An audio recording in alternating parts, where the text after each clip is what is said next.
Well, that's no ordinary rabbit.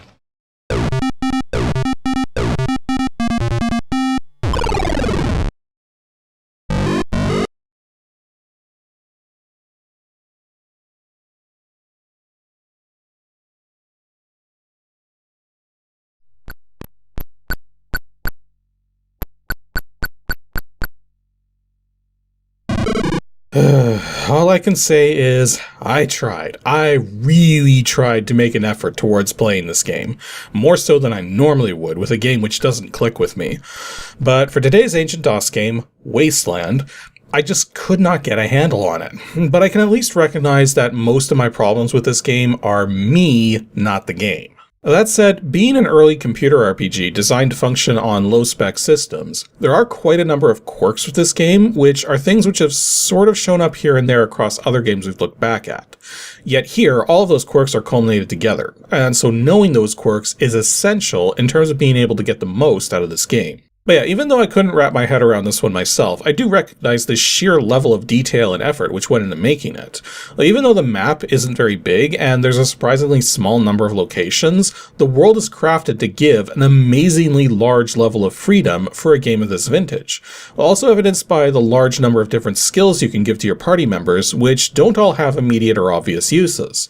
This really does feel like a computerized version of Dungeons and Dragons. It's just instead of taking place in a fantasy world, is taking place in the aftermath of a nuclear war in a part of the world which didn't get hit nearly as hard as the rest. And amazingly, that place is the immediate area surrounding Las Vegas. Yeah, even the manual states that no one's quite sure how that place didn't get nuked.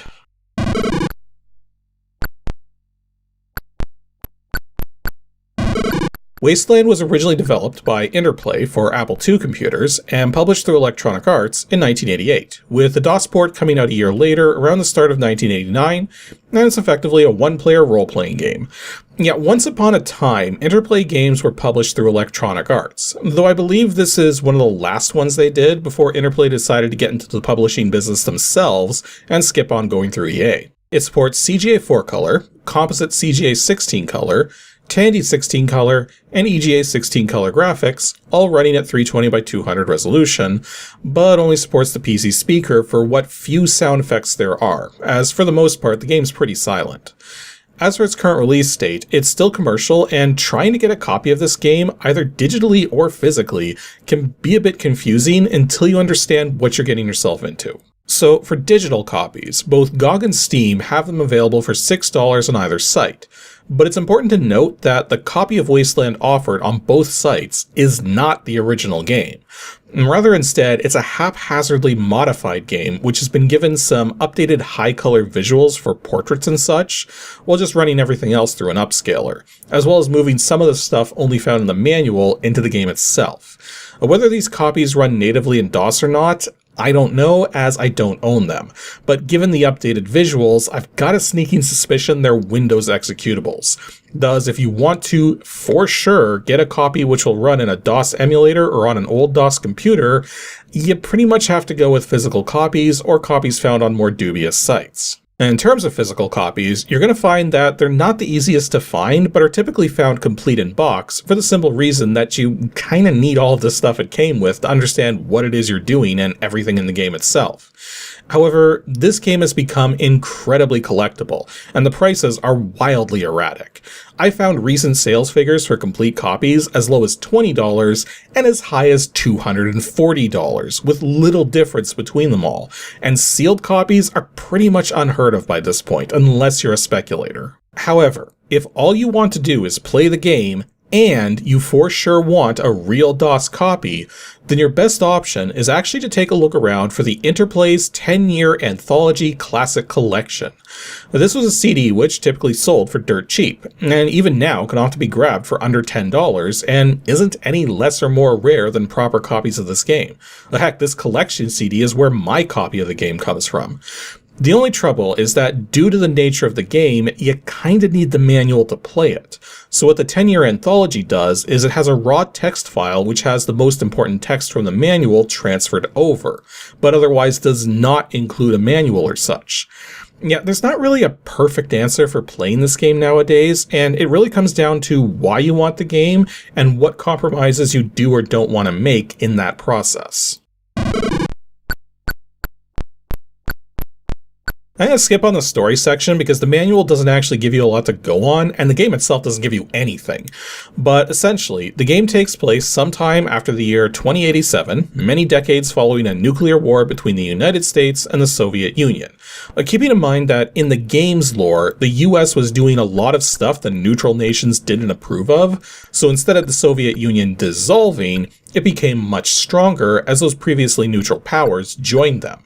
And then some kind of event ends up wiping out all of the orbiting satellites of the world in one rapid stroke, and with every nation blind to what was going on, they just fired off their nuclear weapons in a panic. I mean, I'd like to hope our governments are a bit smarter now than to do that in response to every communications network going dark. I mean, cripes, what if everything got knocked out by a solar flare? That'd hardly be a reason to launch every nuke you got, but that's essentially the kind of backstory we've got here. In any case, you play the role of a group of desert rangers just outside of Las Vegas who are tasked to try and maintain some level of peace in the post-war remains of America, though your group in particular has been given a mission to investigate a series of disturbances in the Nevada desert. How you get there and how you approach your mission is entirely at your discretion, as you would expect from a role-playing experience of this magnitude. When you start playing for your first time, you're given a default party of 4. However, you are not required to play the game with this party at all, and can swap members in and out as desired at the Ranger Center. In fact, the ability to do this is never lost. You can replace deceased party members with new ones at any time by returning to the Ranger Center. And even if you hit a situation where most of your party has fallen, you can still go back and recruit new members, effectively starting over without losing the progress you've made. Though in the rare event that you do suffer a full party wipe, the game is coded to return you to the last point you saved. Though this ties in with one of the technical problems that we're going to address later. Actually, one thing I should point out is that oftentimes when creating a character in an RPG of any kind, strength ends up being a surprisingly important attribute since it directly ties in with the damage you deal to enemies. Well, that makes sense when you're wielding swords and axes, but apart from knives and crowbars, your party is probably mostly going to be using guns, meaning all of a sudden, strength isn't so obviously the best attribute to go for. Basically, strength is good for melee combat and tasks requiring physical strength. Intelligence determines how many and the kinds of skills the character can have. Luck affects all random chance. Speed primarily aids in escaping combat and taking less hits from faster opponents. Agility affects your ability to dodge attacks. Dexterity affects your aim with guns and is probably the stat you want to boost to ensure your shots make their marks. And Charisma affects how well a character can interact with other characters and can also aid with hiring additional help. Once you go out into the world, you're undoubtedly going to start meeting others, and that's when you're going to be treated to one of the game's first means of working at all. The dreaded read paragraph line. So because of the sheer amount of disk space this game consumes, it wasn't possible to fit all of the dialogue into the game itself. Not easily for sure, and certainly not for a game of this vintage, which was able to run on computers with as little as 256 kilobytes of RAM. So for any of the more substantial dialogue sections, the game will instead send you to read a numbered paragraph in the manual. Now, the funny thing is, from what I understand, nearly a third of all of the paragraphs in the manual are fake, meant to throw you off if you decide to read the paragraphs without being prompted to. And granted, not all of the text in the game is like this, only large portions of dialogue, which would have taken multiple scrolls of the message window to pull off. You're also going to quickly run into the game's combat system, which is handled in kind of a curious way. Well, essentially, when an encounter begins, your party is told what groups of adversaries you're faced with and how far away they are, with each space on the map measuring out as 10 feet, with diagonals being measured appropriately instead of by tiles. Thus, directly up and left ends up being 14 feet instead of 10 feet. Most of the time you won't need to reference the map around you mid-combat. However, one shortcoming of this battle system is that if you're only facing a single kind of opponent, it skips the screen to select who to target with an attack, meaning you'll never actually see their distance from the party mid-encounter. Thus, using the map in those cases is extremely helpful, as certain weapons become very inaccurate beyond certain ranges. Each round of combat starts with you selecting your actions, then watching the round play out. Keeping in mind that all guns being fired during a round, both by the player and enemies, are fired simultaneously, though the game will at least prevent a party member from firing on an enemy that would have been taken out earlier in the round. Because it's calculated like this though, you can still take damage from enemies firing guns at you after you take them out. Now, after the gunshots are handled, all melee will follow, the order of which depends on the speed stats of those using melee attacks. There's also non-combat moves which can be performed, such as using a medic skill to try and stabilize a party member that's been knocked unconscious, or reloading once a gun's emptied out. You're also able to start an encounter when no one else is around to fight, as there's rare occasions where doing this may be the easiest way to accomplish a task, given that certain actions like reloading are streamlined in encounters. Whereas normally to do a reload, you have to manually select a character from your roster, go to their inventory, and then select the exact ammo clip you want to reload with. The characters also have an armor class, which can be improved by finding various pieces of clothing to equip. The thing to note here is that the AC values don't actually go all that high, but even just a single point of AC can make a tremendous difference in survivability. Thus, getting your entire party equipped with leather jackets as soon as possible is probably a really good idea. Though each such jacket is $200, and money, well, it's not normally easy to get lots of money, but there's a couple ways around this. The first is to abuse the fact that you can create an unlimited number of party members and just make a bunch, sell off their gear, make some more, sell off their gear, repeat until you have all the money you want. The other, somewhat more legitimate tactic is gambling, as if you can find a place to gamble and have a character with both a high gambling skill and high luck stat, you can easily just rake in the cash. The only trouble is I didn't find a single place to do any gambling while I was playing. I mean, yeah, we're just outside of Las Vegas, obviously just go to Las Vegas, right? Well, funny thing about that, as you see, Las Vegas is actually crawling with giant fighting robots. Sure, some of these robots go down easy, but some of them are effectively going to slice and dice your party into meat steaks if you're not fully prepared for them. The irony being, some parts of the game will make an attempt to warn you away if the game doesn't think you're prepared for what lies ahead, but some places are more than happy to let you find out the hard way that you're not ready for them. This kind of leads into one of the other strange technical oddities of the game, and it's something which has come up before. The game permanently alters itself as you play in order to keep your progress through the world. Now, you can manually save at any moment you want, but anytime there's an area transition, it also does an automatic save since the game only allocates enough RAM to deal with one location in memory at a time. This means you can get screwed pretty hard if you're not careful, but that also leads into another weird quirk of the game in that you can't save or quit mid-encounter. Again, this doesn't seem like it would be a big deal, except your party members typically don't get seriously wounded in combat. They just get knocked unconscious and will often, though not always, recover from that after some time passes. This means if you end up in a fight you can't win, you often end up in an encounter loop of losing the encounter, going back to the map, then immediately going back into an encounter as one of your unconscious party members wakes back up. And this can go on for a long period of time, with you being unable to quit or reload the entire time. I had to close DOSBox frequently to get out of these loops, and on real hardware, it would mean doing a Control-Alt-Delete to get everything back to normal. Because of all of this, the game actually has a strange system requirement of either a hard disk or 3 blank floppy disks to store the state of the game so that you're not permanently altering the game files on the master disks. Which, by the way, you normally can't play the game from the master disks anyways, because those disks are permanently write protected. So you'd have to have the appropriate tools on hand to physically remove their write protection properties to even attempt that. Back to the gameplay though, just as you would expect from a role-playing game, you often have a number of different ways to solve the problems you're presented with depending on the skills and attributes of your party members. Sometimes diplomacy is a factor, sometimes it comes down to knowing particular information heard elsewhere, and oftentimes if you don't have a more elegant solution, you can just shoot your way to victory, provided your party has the skills and equipment to pull it off. But eventually, it all kind of rolls back around to money. Now, ammo costs money, and while I'm told you can absolutely blaze a trail through this game using strictly melee combat if you do it right, If you go with the more traditional route of guns and ammo, keeping those things stocked is going to become a problem, seeing as random encounters do not drop loot for you to collect, though non-random encounters often do have good loot you can keep and or sell, depending on what's acquired. Not to mention, healing is expensive. If a party member is mildly injured, those injuries can be healed at a cost of $5 per hit point.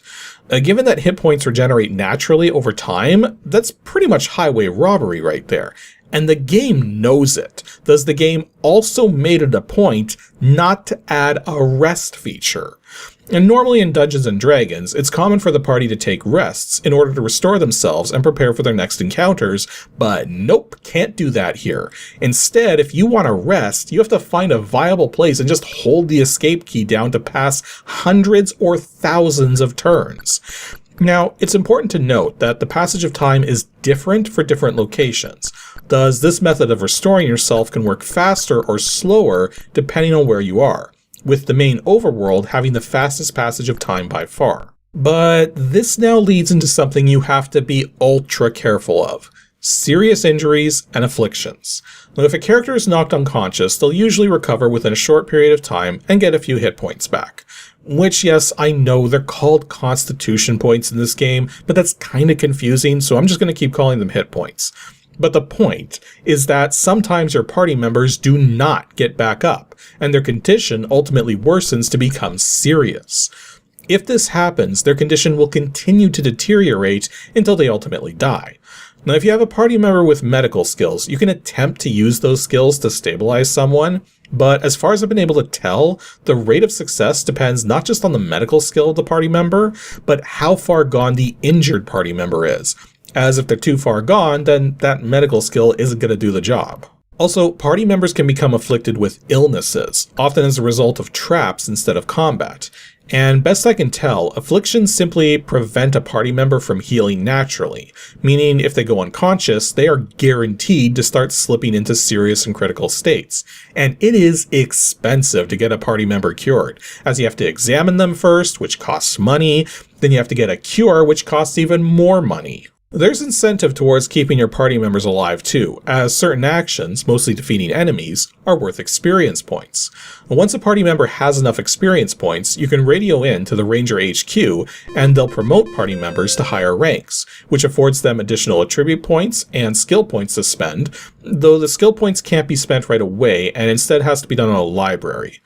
The only trick here is that you're not allowed to see how many experience points your characters have, nor how far they have to go to level up. And I went hours without a single promotion occurring, which leads me to wonder just how many promotions you can even expect when you know exactly where to go and what to do. And the last thing I should mention is a mechanic I didn't get a chance to play around with, and that's hiring help. Occasionally, you'll find people who are willing to assist you in your ranger group in exchange for a hiring fee.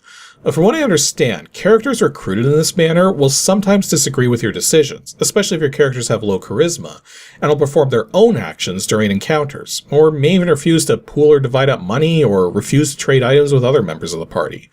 The other thing that's important to note about hired help is that the disband feature works slightly differently for them compared to your normal party members. If you disband a party member, they form a separate group you can control and can even switch between the different groups.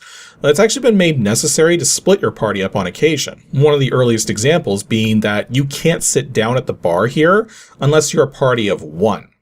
However, when you go to disband hired help, the game will instead ask if you're trying to permanently dismiss that individual, meaning you will never again have them in your party and they will effectively be gone from the world. And if you want to disband hired help into a separate party, not dismiss them forever, you have to make sure to answer no to that question. Overall, I get it. I understand why Wasteland is fondly remembered, and it's because it's an early example of an extremely deep role-playing game which does not rely on fantasy elements, instead being grounded in reality to some extent. It's not a game I enjoyed, and I just could not get into it no matter how hard I tried. But I see the quality, I see the depth, and I see that for people this game does click with, it will suck you right in and keep you absorbed for hours on end. To that end, I can easily recommend this as a game to try out if you're into tabletop role-playing games or just RPGs in general. But if that's not you, then you may find this game a bit too overwhelming to make any headway. Although the game technically runs okay with the auto or max cycle setting in DOSBox, certain non-critical things will go by way too fast. Plus you'll find the mouse movement is nearly impossible. Instead, I recommend going with a low fixed cycles count of 800. Adjusted to taste if you like certain things to go faster or slower, but 800 is a good starting point.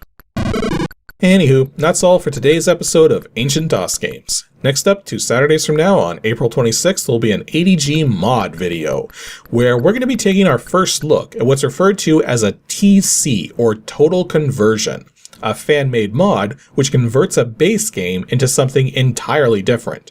And I figure a good pick for our first TC would be one of the first TCs ever created, so be sure to stay tuned to check it out.